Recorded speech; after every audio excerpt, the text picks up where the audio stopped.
A mysterious woman is arrested at an airport. Guns are drawn. She's labeled a fugitive. But when they learn her real identity, the entire system is shaken to its core. Thunder cracked through the heavy Colorado sky as Margaret Lane stepped out of the black SUV. The wind tugged at her dark trench coat, and a burst of icy rain stung her cheeks. The airport lights shimmered on the wet pavement, reflecting the weight in her chest. Denver International was unusually quiet for a Thursday night. Inside, passengers murmured and shuffled, eyes fixed on departure boards. But Margaret wasn't just another traveler. She was walking a tightrope of secrets and sorrow, and she could feel the wire fraying beneath her. Her heels echoed sharply on the tile as she made her way through Terminal B. She moved with the calm of someone who'd been trained not to panic. But tonight, even that calm had limits. She held no carry-on, just a slim black leather briefcase clutched close to her side, and a sense of urgency in every step. Overhead, the speakers crackled. Flight 718 to Washington, D.C., now boarding at Gate B14. That was her flight.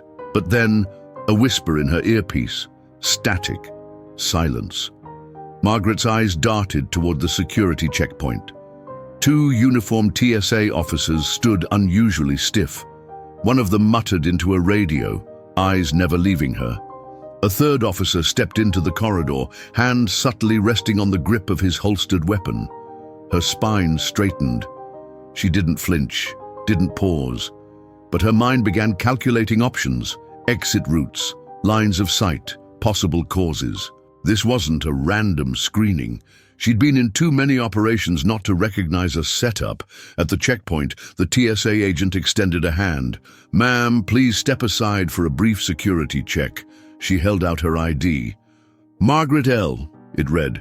"No last name, no title, just enough to pass." The agent frowned. He glanced at the screen behind him, then at his radio. Something wasn't adding up for him, and she could tell. "Ma'am, can you confirm your full name and reason for travel?" "I'm traveling for personal reasons," she replied calmly. Her voice was steady, but she could feel her pulse in her throat. "Is there an issue?" Another agent stepped in, younger, sharper. "Your name triggered a security flag in the system. You've been selected for secondary screening." Her gaze hardened. "I'm not under any legal restriction." "Step this way, please." She was led down a narrow hallway off the main terminal. The rain outside now looked like sleet, and lightning lit up the sky like flashbulbs. The room they entered was grey and windowless, an interrogation space disguised as a holding area. Margaret remained standing. Her hands were steady, but her heart drummed louder now. "Ma'am," said a third officer, this one carrying a sidearm he hadn't bothered to unclip, "we're going to need you to put down the briefcase." "No," she said simply. The room fell silent. "Excuse me?" "I said no," Margaret repeated. "This case contains sensitive federal documents. I will not relinquish it unless legally ordered by a federal judge or a superior in my chain of command." The youngest officer reached for his gun. "Ma'am, we're going to have to ask you to—" "Do you know who I am?" she asked so quietly that the room leaned in to hear. A moment passed, then another voice, this time from outside the room, muffled and tense, came over a radio. "She's on the list, but something's not right. The ID checks out. She's marked as high clearance, but the system says, fugitive?" The officer with the gun raised it slowly.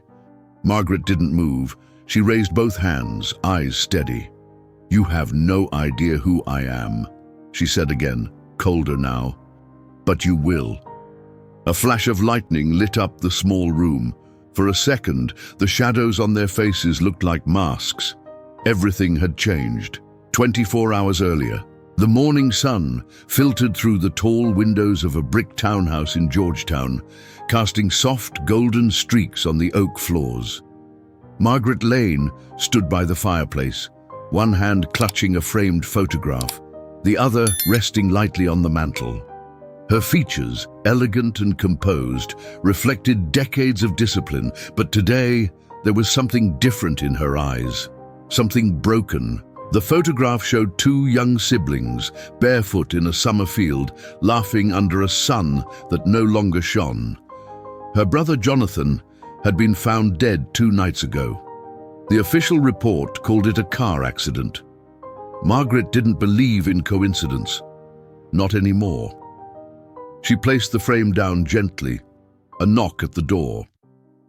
"Director Lane," came the voice of her assistant Jason, a reliable agent in his 30s who had learned to read her silences. "The car's ready. Flight leaves at 9:15 a.m. She turned. "Thank you, Jason." He hesitated. "You sure you don't want security detail on this one, after what happened in Baltimore?" "No." Her tone was final. "I want to be invisible." Invisible, a strange word for someone whose name carried weight in every intelligence corridor in Washington. But today wasn't about power, it was about answers. She traveled under a pseudonym, Margaret L., with no government insignia, no visible protection. Just the weight of 37 years in federal service, and the ache of losing the only person left who knew her before the Bureau, before the secrets. The ride to the airport was silent. Jason, sensing her mood, avoided small talk. She stared out at the passing streets, each one holding 1,000 memories she didn't have time to unpack. At the private terminal, she dismissed Jason with a nod. "You'll hear from me in 48 hours. No earlier." He nodded solemnly. "Yes, ma'am." And inside the terminal, she walked like a ghost, present yet untouchable. She wore a tailored black suit with a high collar and gloves. Her short silver hair was tucked neatly behind her ears, and her eyes scanned every corner of the room without betraying a hint of emotion. She wasn't expecting trouble, not yet, but it found her anyway. As she moved toward the TSA checkpoint, she caught it, a glance from a young officer who looked far too surprised. Their eyes locked for a second too long. He turned away, pretending to scan a monitor. She kept walking. At the gate, she sat by the window, watching the planes taxiing against the backdrop of a graying sky. Her phone buzzed in her pocket, a secure line. She answered. A voice, familiar, anxious, spoke quickly. "Director, your alias just pinged a watch list." "What list?" she asked, standing slowly. "Red level, domestic threat. It was entered 2 hours ago, under your travel name." Her heart sank. "That list is encrypted. Who accessed it?" "Unknown, but it's internal." Margaret's face hardened. "Someone wants me out of the picture." There was a pause. "Ma'am, I think someone's trying to make it look like you've gone rogue." She ended the call. Across the gate, 2 uniformed officers had arrived. They weren't looking at her directly, but she could feel the shift in the air. Danger. Her instincts, the same ones that had saved her in overseas operations, in high-level negotiations, and in backroom interrogations, flared like fire alarms. She needed to move. Now. She stood, smoothed her jacket, and walked calmly toward the terminal exit. She needed to switch flights, maybe even airports. Her brother's funeral was in less than 36 hours, but more importantly, someone was trying to silence her, and they weren't playing subtle. As she passed the coffee kiosk, her phone buzzed again. Another encrypted line. This time a single message. "They know." She froze. In that moment, the storm brewing outside the terminal felt like a whisper compared to the hurricane coming for her. The rain was falling harder now, tapping like restless fingers against the windows of the terminal. Margaret leaned against the tiled wall near a vending machine, seemingly casual. But her mind was racing. She had learned long ago that fear didn't scream. It whispered, and tonight it was speaking in a voice she hadn't heard in years. She pulled a burner phone from her coat pocket, an old Nokia, untraceable. She dialed a number from memory. A scrambled tone answered, followed by a pause. "Identify," said the voice on the line. "This is Marigold." A beat. "Director Lane?" "Marigold," she repeated sharply. "Level 7 protocol breach. My alias was flagged. I need intel. When, how, and by whom?" "We're on it," the voice replied. "You're not alone out there, ma'am." She hung up and pocketed the phone. She walked slowly toward the main corridor again, blending in. The crowd was thinning, most travelers rushing to escape the worsening weather. She caught a reflection of herself in the glass, tall, composed, face calm, but eyes alert. She looked like a woman going to a funeral, which, in truth, she was. Her brother Jonathan's voice echoed in her mind. "Someday, you'll trust the wrong person, Maggie." He had said that just before cutting ties with her 5 years ago. She never got to ask him what he meant. And now he was dead.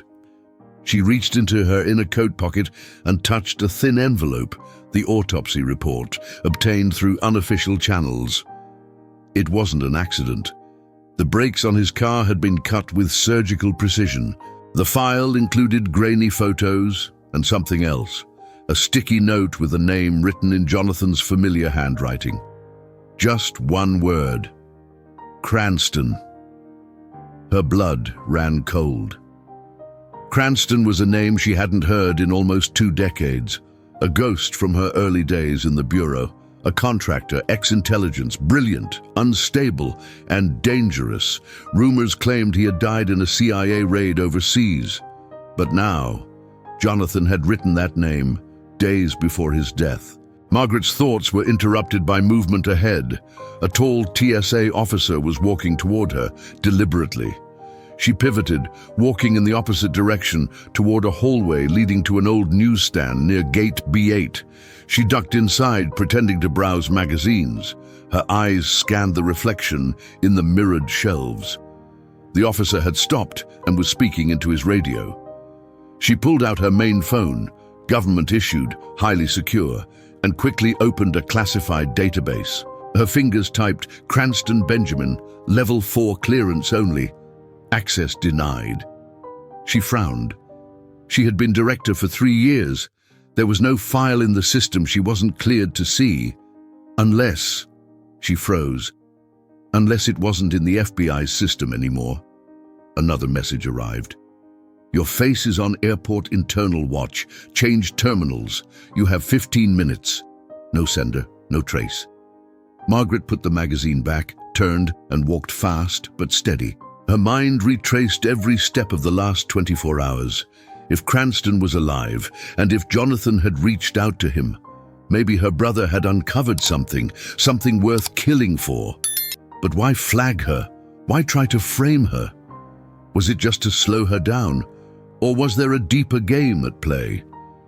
She reached a security corridor marked Authorized Personnel Only. Without hesitation, she produced a slim black card from inside her briefcase and scanned it at the panel. Access granted. Inside, the hum of fluorescent lights and the echo of solitude greeted her. The noise of the terminal faded. She moved with purpose, finding a small utility closet she had memorized years ago, a forgotten maintenance room near Gate B12. She opened it.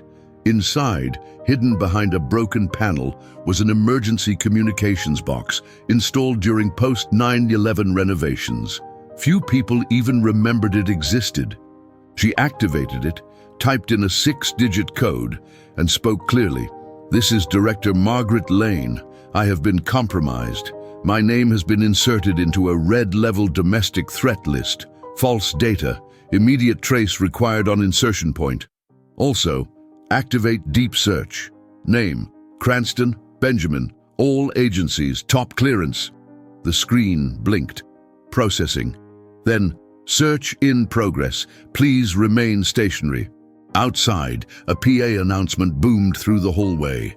"Attention all security teams. Be on the lookout for female mid-60s traveling under the name Margaret L. Subject may be impersonating a federal official." She stared at the screen.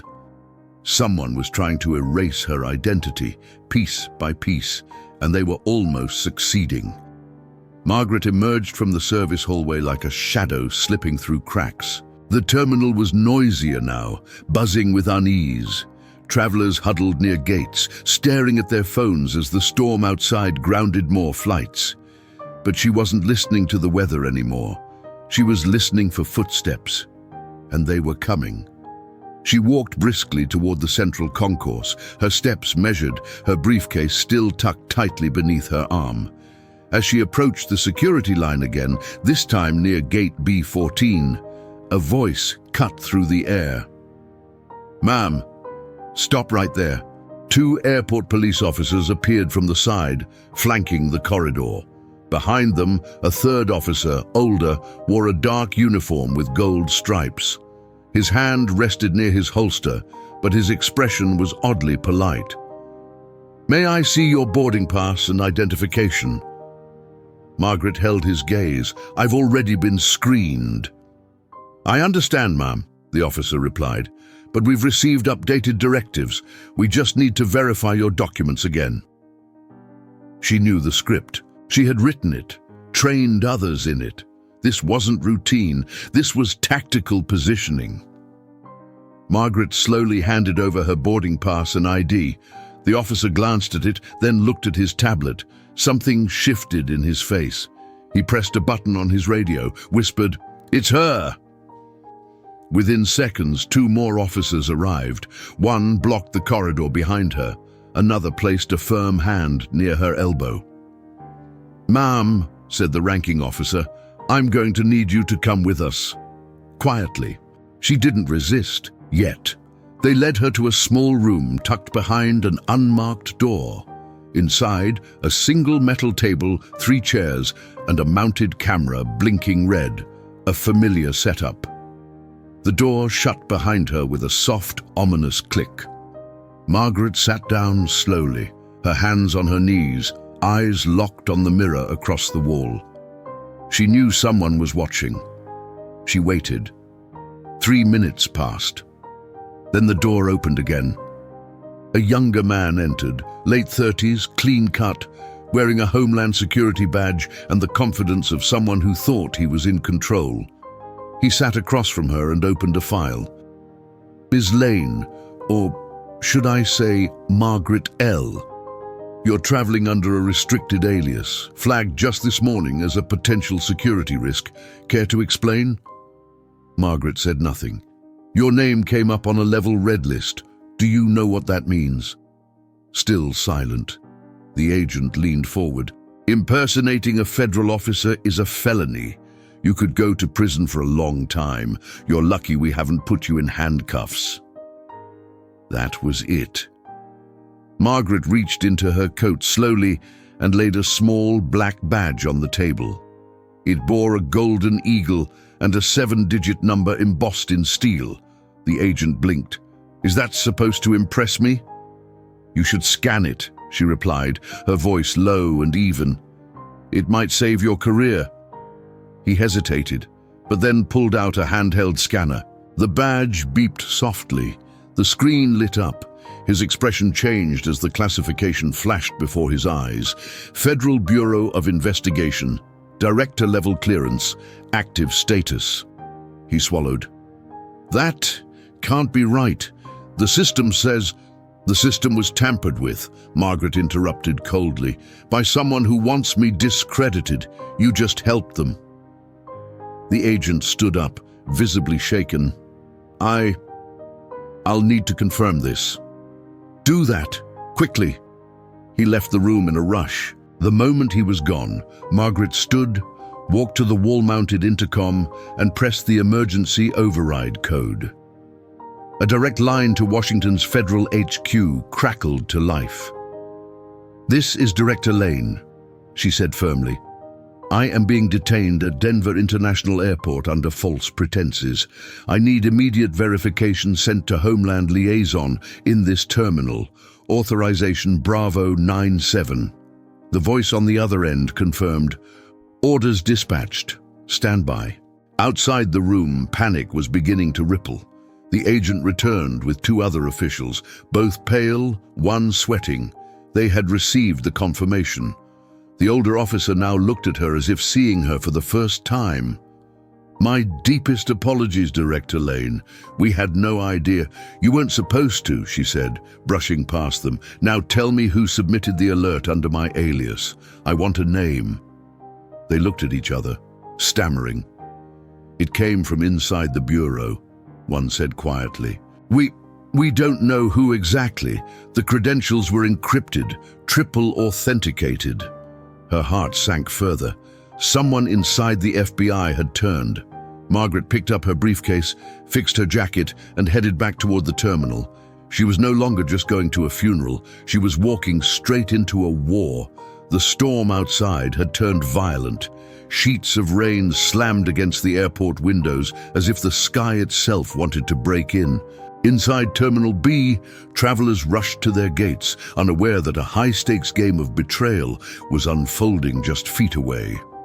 Margaret walked briskly, escorted now by a reluctant Homeland Security agent and two visibly embarrassed airport officers.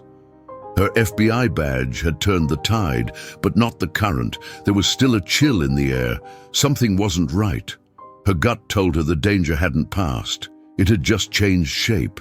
As they reached the concourse, Margaret felt a ripple move through the terminal crowd. Uniformed officers were gathering at multiple entry points, radios crackling. A voice cut through the static. Subject has changed location. Possible decoy in place. Orders remain. Detain with force if necessary. She stopped cold. Who issued that command? She demanded. The Homeland agent looked confused. I didn't. I thought you... Then it happened. From the far end of the terminal, a shout rang out. Hands where I can see them! Now! Margaret turned to see two tactical officers sprinting toward her, weapons drawn, eyes locked on her chest. Down on the ground! Now! Passengers screamed.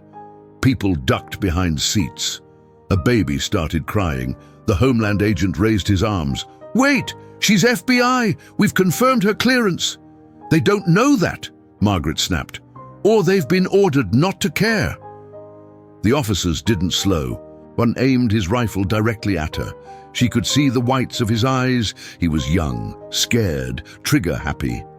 Margaret raised both hands, moving slowly. Her heart pounded, not from fear, but from calculation. Don't shoot, she said, steady. You're being manipulated. I am not your enemy. On the ground! A bead of sweat ran down the officer's cheek. His finger twitched, and then, Stand down! Roared a voice from behind. A new figure stepped into view, older, authoritative, wearing a dark overcoat and a federal marshal badge. His voice was like thunder after lightning. Put those weapons down. That woman is Director Margaret Lane of the Federal Bureau of Investigation. The room froze.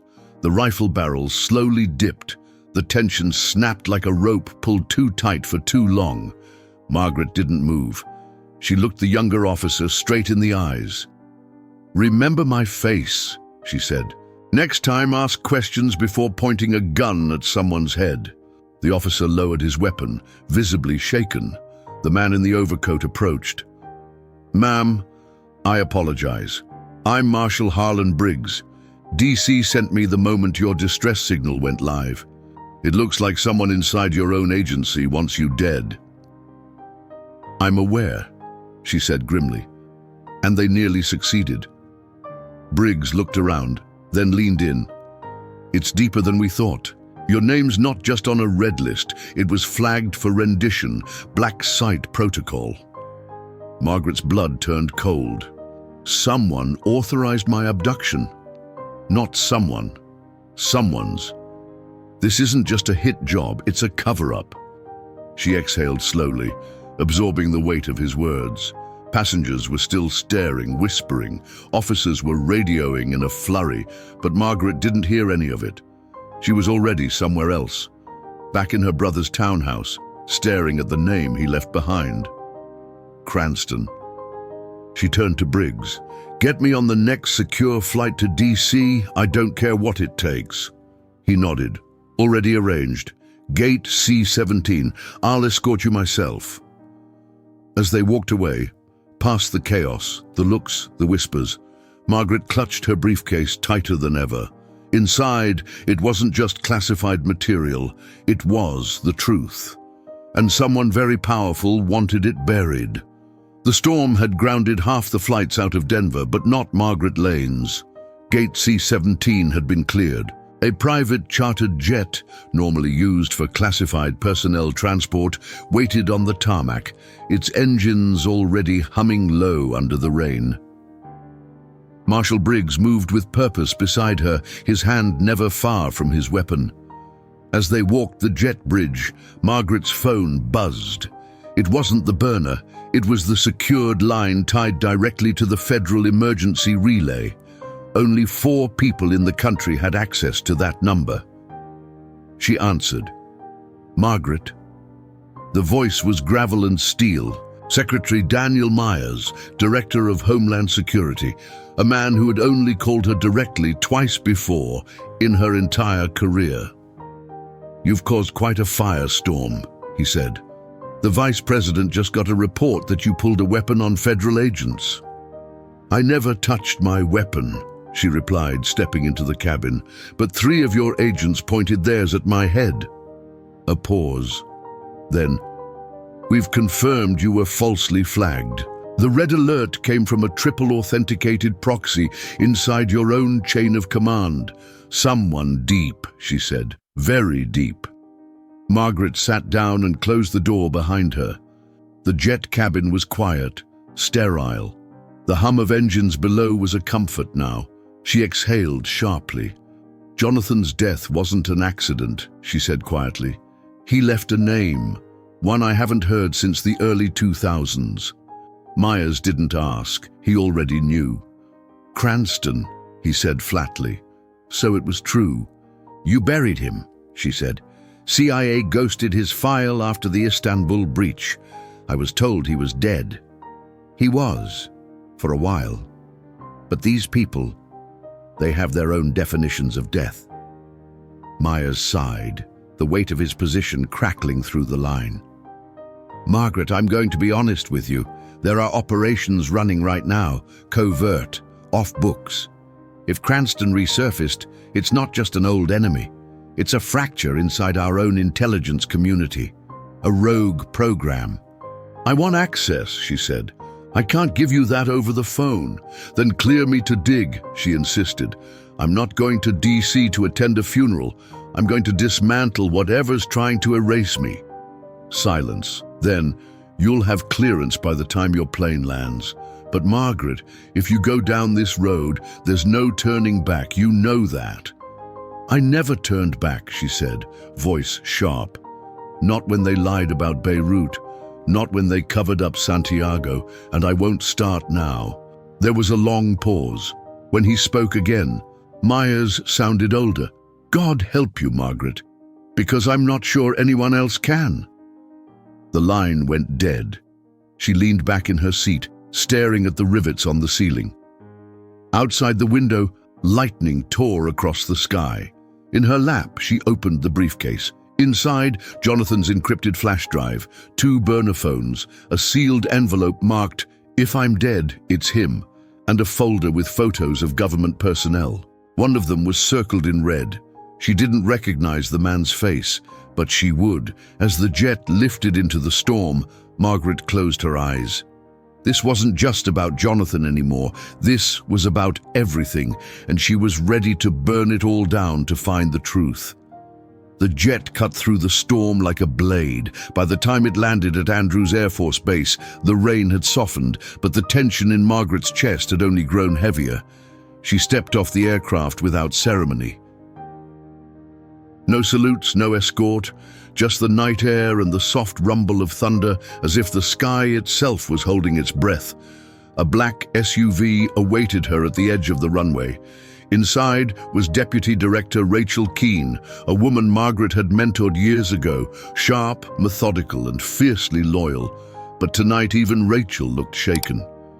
"We've cleared a level 5 access room at Langley," Rachel said without preamble. "No logs, no surveillance. If anyone's watching, they'll have to guess what we're doing." "Good," Margaret replied, sliding into the seat, "because I'm about to look into ghosts that were never supposed to exist." The SUV rolled forward, headlights slicing through the mist. Neither woman spoke during the ride. They didn't need to.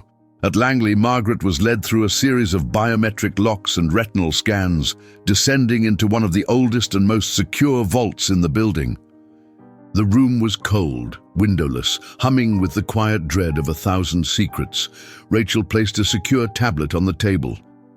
"We decrypted Jonathan's drive," she said, her voice low. "It was laced with a self-erasing worm. We had to isolate it manually. What's on here?" "Margaret, it's not just dangerous, it's proof." Margaret tapped the screen. Lines of code, mission logs, and audio files began to appear.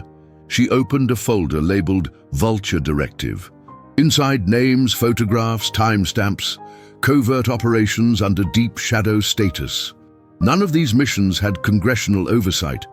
All were authorized by a now-defunct joint task force that reported to a ghost committee. Margaret scrolled further and stopped cold. There it was, Operation Black Hearth, a rogue surveillance and elimination protocol initiated post-9/11, ostensibly created to track pre-radicalized assets. But in reality, it had evolved into something else, an off-the-books machine that blacklisted anyone who posed a political or personal threat to those in power, even insiders, even her. Jonathan had discovered the resurrection of Black Hearth. His notes showed intercepted communications, false flag operations, and targeted surveillance on dozens of former agents, whistleblowers, and foreign liaisons. And the name behind the reactivation: Benjamin Cranston. Rachel whispered, "He was never dead, was he?" Margaret shook her head slowly. "They buried the evidence.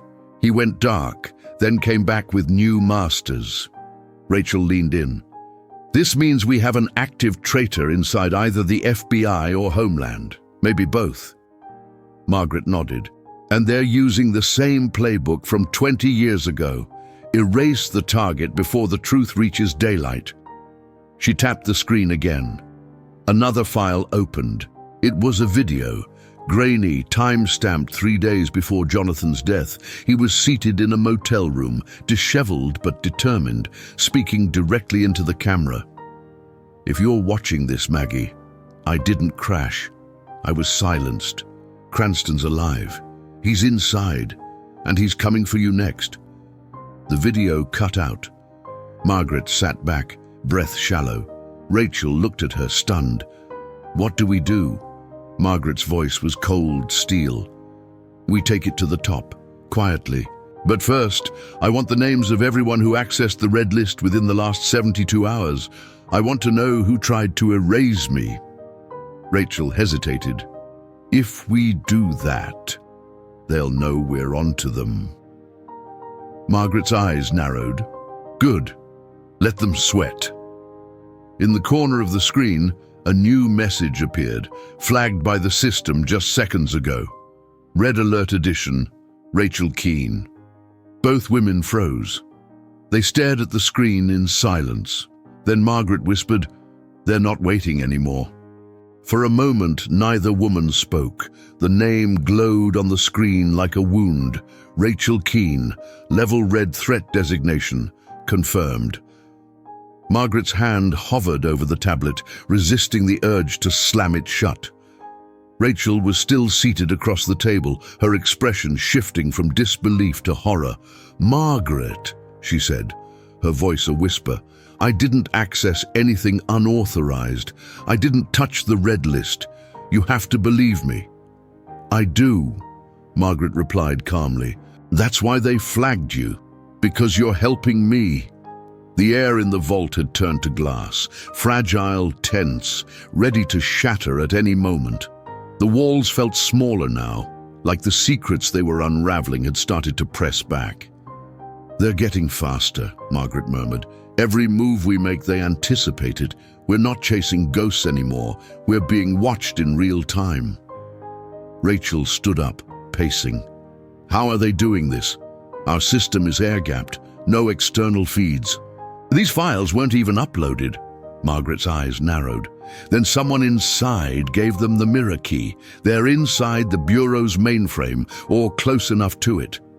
She tapped the screen again, opening another encrypted file labeled Directive Hold, Internal Only. A series of names scrolled by, operatives marked for surveillance or discrediting, among them federal judges, former intelligence chiefs, and 2 current senators. And then another name appeared, David Lane. Margaret's breath caught in her throat. Rachel looked at her. "Your husband?" "Ex-husband," Margaret replied softly. "He left intelligence work years ago, teaches history at Georgetown now." But her voice faltered, not from fear, but from the sick realization that this went deeper than she had imagined. She touched the screen again and opened his file. The summary was brief and chilling. Status: contacted. Response: compliant. Purpose: psychological leverage. "They got to him," she whispered. Rachel leaned in. "What does compliant mean in this context?" "It means he agreed to play along," Margaret said bitterly. "Maybe he didn't understand what he was agreeing to. Maybe he thought it would protect me. Or maybe—" She couldn't finish the sentence. Rachel was silent for a moment. This isn't a rogue operator anymore. This is an internal coalition, a breakaway faction using Bureau infrastructure for their own agenda. "And they're cleaning house," Margaret added, "one name at a time." Suddenly, the room's lights flickered. Rachel's hand moved to her weapon. Margaret stood, eyes scanning the corners of the vault. A buzzing sound filled the room, the kind that preceded a system shutdown. Then the screen went black. Both women froze. A soft tone sounded, and a robotic voice announced, "Vault will initiate lockdown in 30 seconds. Unauthorized access detected. Please vacate immediately." Margaret's jaw clenched. "It's not unauthorized. It's exposed." Rachel grabbed the tablet and the flash drive. "We have to move, now." They exited the vault, sprinting through the underground corridor toward a secondary exit point. Sirens began to wail behind them, echoing off the concrete. In the parking garage, Rachel started the car as Margaret dove into the passenger seat. Tires screeched as they accelerated up the ramp and out into the Washington night. Margaret opened her phone and dialed a direct line. "Marshal Briggs." "Director? They've breached Langley." Silence. Then, "Jesus Christ, are you saying what I think you're saying?" "They're not just hiding secrets. They've embedded themselves across the Bureau. They control flags, access points, field assignments. This isn't infiltration, it's occupation." "What do you need?" Briggs asked. Margaret stared out the windshield. "Every trusted agent we have, off-grid, no digital trail. We're forming a counter-operation." "And Briggs—" "Yes? They tried to erase me. Now we erase them." The airport was quiet again, not silent but subdued, like a city after a siege. Margaret had returned to Denver under a different alias, a different flight path, and with a new purpose. This time, she wasn't just passing through, she was hunting. Marshal Briggs moved beside her, his jacket concealing a compact sidearm and a microcom earpiece. Behind them, 2 other agents Margaret trusted with her life waited in key positions throughout the terminal. Gate B14 shimmered at the far end of the corridor, the same gate where, just days before, Margaret had nearly been taken at gunpoint. Now, it was a trap, but it wasn't set for her this time. "He's on the 10:45 from Sacramento," Briggs said, checking his phone.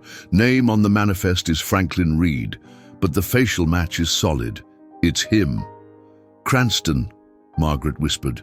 She could feel her pulse in her fingertips.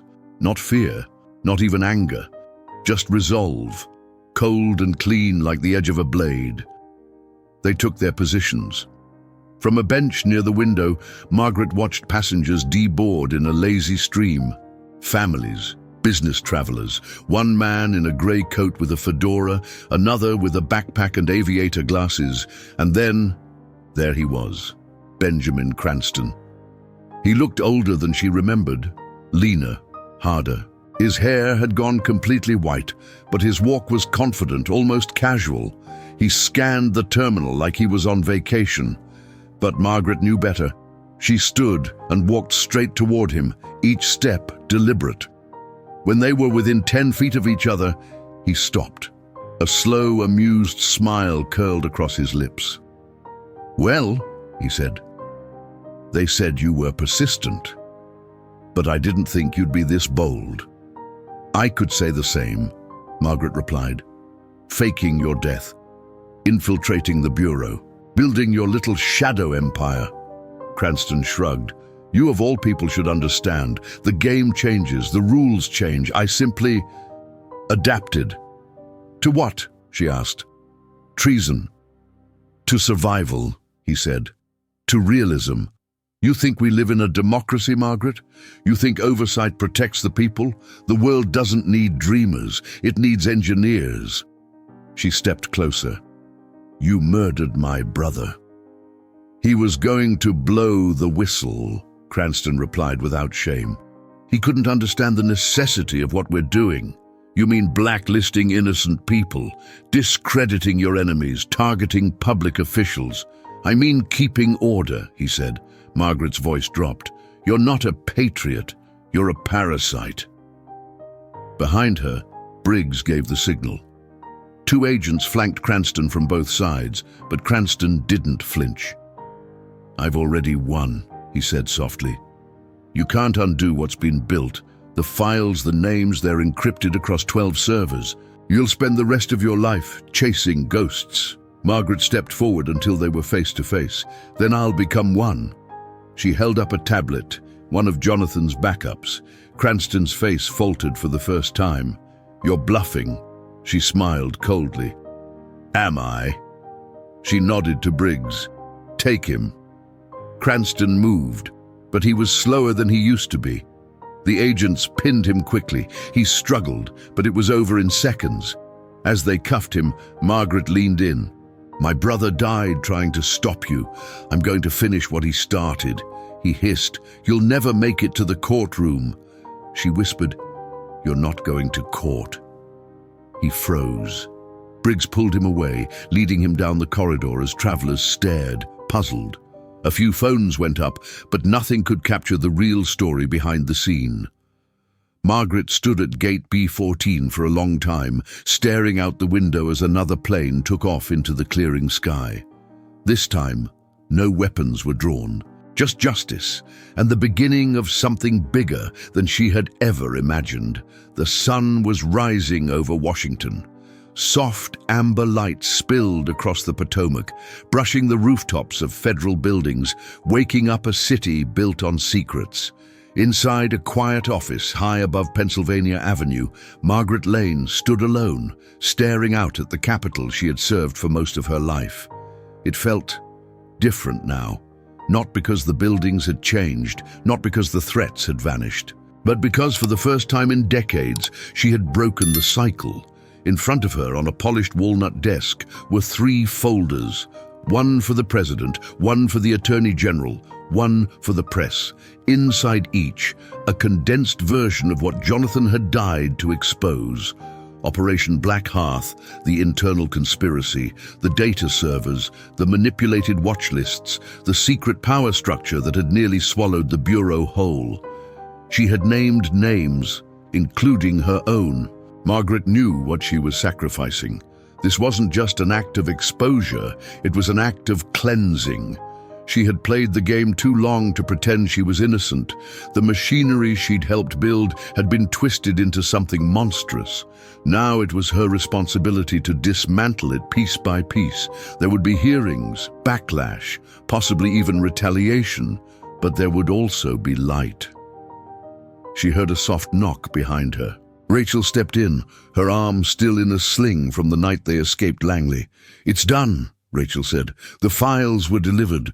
Briggs is personally escorting Cranston to a black site in Iceland. He'll be debriefed, under sedation." Margaret nodded. "He'll talk, sooner or later." Rachel hesitated. "And you?" Margaret turned back to the window. "I've submitted my resignation, effective immediately." Rachel's face fell. "You don't have to." "I do," Margaret interrupted. "The bureau needs to be rebuilt by someone who still believes in it."